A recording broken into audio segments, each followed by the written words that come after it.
Hey guys, it's Courtney from Courtney Abroad, just checking in with my month 6 review and ramble video. It is hard to believe that we've been here already half a year, which means we only have 21 months left of service, so definitely planning on making those count. Time has gone by way too fast as it is, but very, very glad for it and excited for it. So the start of the month was obviously 4th of July. I found a jiu-jitsu gym here in Tanzania, which is excruciatingly hard to do. There's not many, there's just a few of them, but if they're here, I'll find them, and I did. So I got to get a few rounds in with some guys here in Tanzania, and there's a high-level blue belt and some white belts. Their brown belt actually just moved back to the States, so I wasn't able to train with him, but you know what? I was just happy that there was people there on a mat and they were willing to let me choke them. So it was fun. It was a really good time and made some new friends. I did break my toe. However, like the first round, the mats have like little holes in them, and I was just like too excited to even notice. I was like, whoa, jiu-jitsu. So broke my toe the first round because I just wasn't paying attention. So little something to remember them by, I guess. But the part that sucked was the next day, some volunteers and I went up to Kondoa, which is, so I'm in Dodoma, the region of Dodoma, and the banking town above us is Kondoa. It's like 3 hours. And they have these cave paintings, like these World Heritage sites. So we went to hike up this mountain to see these cave paintings that were about 50,000 years old, and they're native to the region, and they're native to the tribes that we're serving now. Their ancestors were the ones that had created them. So very privileged to be able to go see that. But anyways, it was a 19-kilometer hike up this mountain, and I broke my toe the night before, but I stopped feeling my toes after like 2 miles in. So who's the loser now? I was fine. Anyway, these paintings, they're like on open face rock, and they're like exposed to the elements too, so I'm not even sure how they've lasted this long, but it's pretty incredible.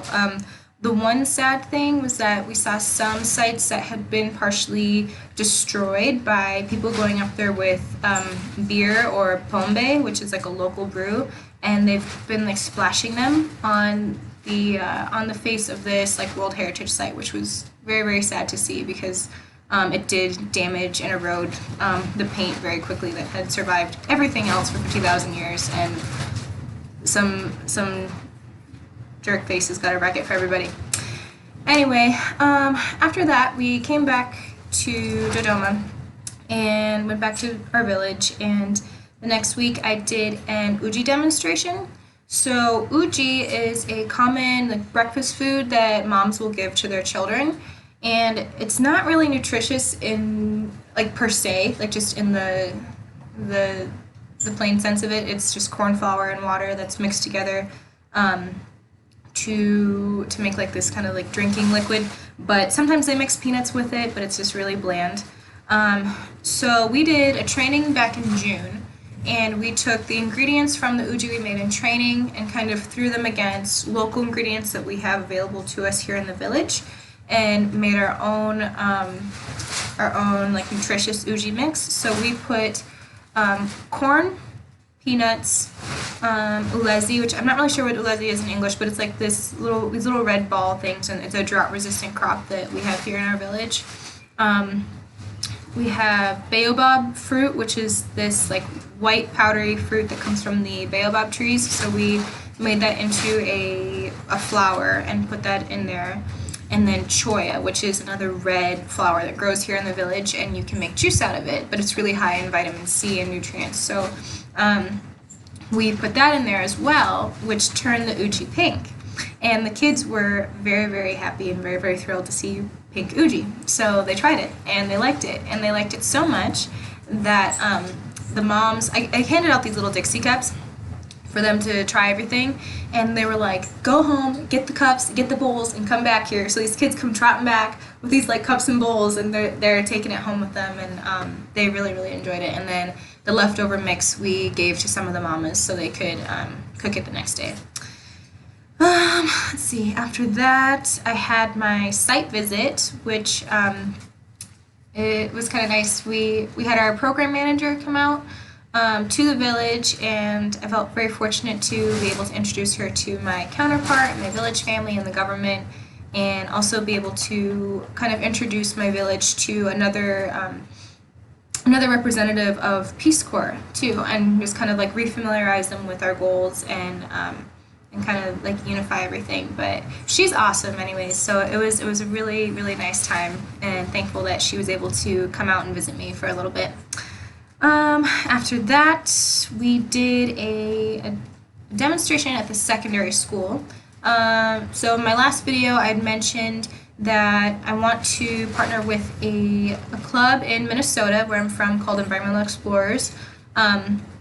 And I'm starting to initiate that now. They don't start until September. Our kids just came back to school in July, but I wanted to get the club rolling. So Thursday was kind of like just our introduction day, and a day to like get the kids signed up, the ones that were interested anyway. So we played a game about clear cutting. It's kind of similar to Sharks and Minnows, Ships Across the Ocean, if you ever played that. But had the kids play that, and did another science demonstration, and then at the end we sent around a sign-up sheet for those who were interested.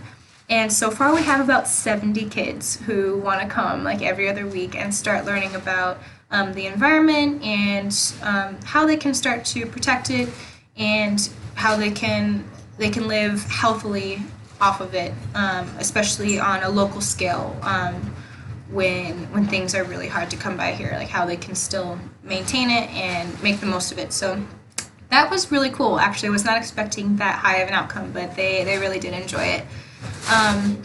And then after that, we sent the boys out, because my counterpart and I wanted to talk with the girls about maybe doing a group for reusable pads. And at the very least, we wanted to talk to the girls about just feminine hygiene in general.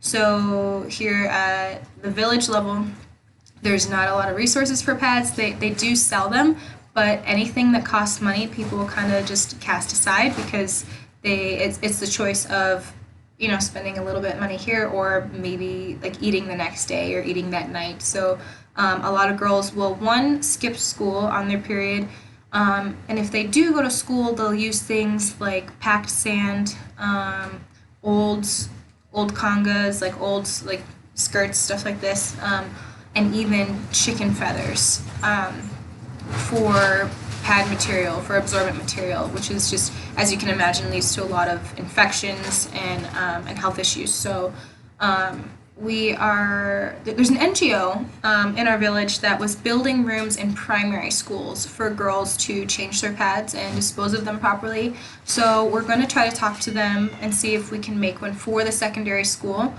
and also see what we can do as far as doing some sort of reusable pad demonstration, or like female health club, which I was stoked about. And let's see, another thing. Oh, so I was really, really excited to be able to spend some time with the other Dodoma volunteers, but the country director for Peace Corps Tanzania was passing through, and I got to have dinner with him and his wife, and just amazing, amazing people. I'd gotten to meet him and meet them during PST, pre-service training, but to really get to sit down with him like on a personal level and get to share a meal was a huge blessing, and for me just kind of like reconfirmed like why I'm here and why I'm doing this, and it's pretty awesome. So the Peace Corps staff here, they're all like former Peace Corps volunteers, like the country director, even people back at headquarters have served in the Peace Corps, so it's kind of refreshing to know that your superiors were once exactly where you're at now. So that was a lot of fun, and just cool people. Peace Corps people are cool people, so it was a good time. Let's see, last point that I will leave you with, which is my favorite point. I recently acquired a chicken because this Babu, this grandpa that I buy my fruit from, I just call him Babu Matunda, he gave me this chicken. And he's like, oh, like, come by my house tomorrow. Like, my wife wants to give you a chicken. And I thought he was going to give me, like a cooked chicken for some reason. Like, people like to do that here. No, so he comes out with this, like, squawking little hen. And she might be my favorite bird because she's little, but she's feisty. And I was like, sweet, I got a chicken of my own. And I took her and I put her at my village BB's house. She's, like, my mama's. Because my fence at my house is not like all the way set up yet, and she can still escape, and like things can get in and eat her. So I put her at baby's house for the time being until I fixed my fence, and she take her to BB, right? And she picks up this chicken. Okay, here's poor little. Her name is Cluck Norris, by the way. You'll see why in a minute. So she takes her like this, and there's a Chico, like a stove, and she spins her around this Chico like 3 times. I'm like, what are you doing to this poor chicken? And even the chicken's like upside down, like, dude, like, what the hell? And BB said, if you do this 3 times, she cannot leave. And I was like, all right, whatever, I'll buy it. Because she still hasn't left. She hasn't tried to escape. She hasn't tried to, like, go home. And the next day she was running around with some other chickens, and here's why she's my little spirit animal, and the reason why she's called Cluck Norris. She was running around, and this rooster was just trying to, like, piss her off, and was trying to, I don't know, like, whisper, like, sweet nothings into her ear or something, and she was like, no, like, piss off, blah, blah, blah. You know, just kind of shooing him away, and then he must have, like, pecked her last straw, because she turned around and just crucified this rooster, and I was like, yes, that is my bird. So she's small, feisty, Cluck Norris, and she lays eggs. So she's a little roomie. Makes breakfast and eats bugs and all that kind of stuff. So anyway, that's about it. Trying to keep these videos a little bit shorter. I know the ones in the past were a little bit lengthy. Sorry about that. But anyways, if you guys have any comments, questions, concerns, you know where to leave them. You know how to hit me up. So have a good one, and we'll see you in month 7.